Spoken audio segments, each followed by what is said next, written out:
I told somebody this morning that I just in case you guys weren't, I'm a traditionalist. So if you want to ask about rivalries are really, really, really important to me.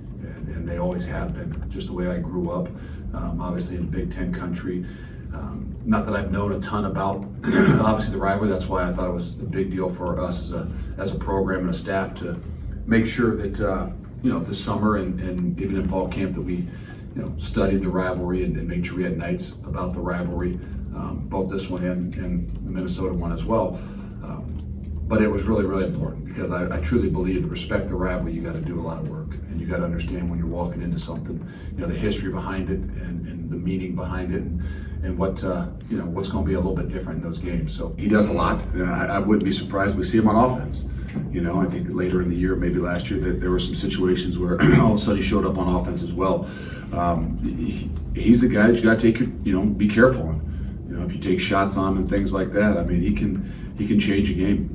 Iowa is still who Iowa is, and they're very good at running the football. They're very good at disguising things. And again, if you look at them, their big plays have been made more by the tight ends and Eric Hall and Lachey, who obviously is no longer in there, and their ability to pound the football.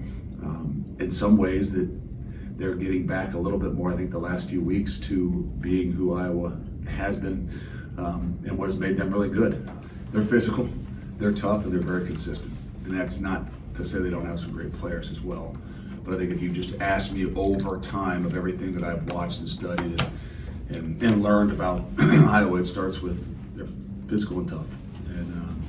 And then the consistency thing, that in order for anybody to be good at what they're doing, they've got to have some consistency. And whether that's over the last 15 years or the last year or two, I've known a lot about Iowa. I want to say it, I'm not saying I grew up an Iowa fan, but in some ways it was one of my kind of spots because of wrestling that I knew a lot more about the University of Iowa and maybe their wrestling program than I did about their football program. But I always, kind of admired and probably was one of my first visits, not true visits like as a player, but to go to the university and watch a NCAA wrestling tournament when I was in like 7th or 8th grade. And so I've known a lot about the university and I've studied their football programs, but in particular their defense, as I was a young coach for the first 4, 5, 6 years.